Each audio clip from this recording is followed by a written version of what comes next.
Bienvenue dans le Shivarium. Alors la thématique de ce Xbox Fire, c'est la musique dans le jeu vidéo, alors je vais vous présenter The Artful Escape, un petit jeu musical qui est disponible dans le Game Pass. Donc c'est un jeu qui a été conçu par le guitariste Johnny Galvatron du groupe The Galvatrons et qui a été développé par Beethoven and Dinosaur. Au niveau du casting des voix, on retrouve des voix très connues comme Lena Headey qui est Cersei de Game of Thrones ou encore Carl Weathers, le fameux Apollo Creed. Alors on va incarner Francis Vendetti qui est un guitariste adolescent qui vit dans l'ombre de son oncle décédé qui était une star de la folk. Alors évidemment, tout le monde attend qu'en tant que neveu prodige, il soit une future star de la folk lui également. Sauf que c'est pas forcément le destin que souhaite Francis. Alors déjà la folk c'est pas forcément son style et puis aussi c'est une énorme pression d'avoir un oncle qui était une star dans la musique. Donc toute cette pression forcément Francis a du mal quand même un petit peu à l'assumer. Alors c'est une histoire qui est touchante. Il va se retrouver dans un voyage intergalactique psychédélique, il y a plein de suffixes henriques qui vont lui permettre à travers diverses aventures de trouver un petit peu son style et sa personnalité parce que c'est quand même très important. Bien ça va justement être toute la quête de cette aventure qui va être une quête d'identité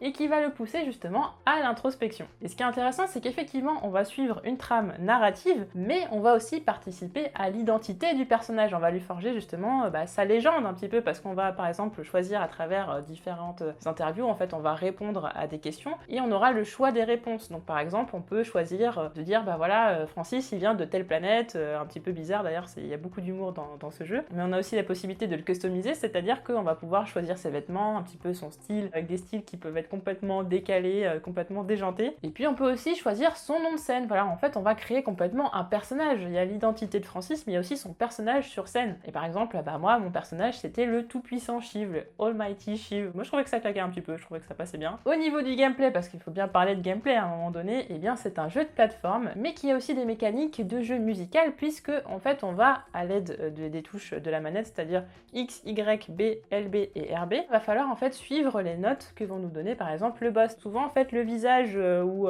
des parties du boss vont s'apparenter à des touches de la manette, et bien il y a des touches qui vont s'éclairer, donc il va falloir évidemment rejouer tout ça dans l'ordre. Alors au niveau difficulté, c'est pas très compliqué, bon des fois on a un petit peu de mal à suivre, mais en tout cas il n'y a pas de game over. Si vous vous loupez, vous recommencez, il n'y a pas de problème, mais il n'y a pas de difficulté crescendo, ce qui fait que vous n'êtes pas en train de vous dire à la fin, oh là là, j'arriverai pas à suivre, ça va être trop compliqué, non, c'est très simple. Et puis c'est un spectacle tout en son et lumière, voilà, c'est assez impressionnant, c'est vraiment une invitation à la fête, au spectacle constant, tout le temps, et je parlais quand même de l'aspect jeu de plateforme, on va voir un petit peu des phases de saut, etc. Et surtout, on va souvent glisser et on aura en fond tout le temps des décors qui sont sublimes. Quand vous allez avoir ces phases de plateforme, et bien par exemple, vous êtes en train de glisser, vous pouvez maintenir X, et là, votre personnage est en train de faire un petit solo de guitare par-dessus la musique du niveau, en fait, parce que chaque niveau a sa musique. Et justement, en activant le solo de guitare avec la touche X, et bien, on va activer un petit peu quelques petites choses de l'environnement, de l'arrière-plan, en fait, tout simplement.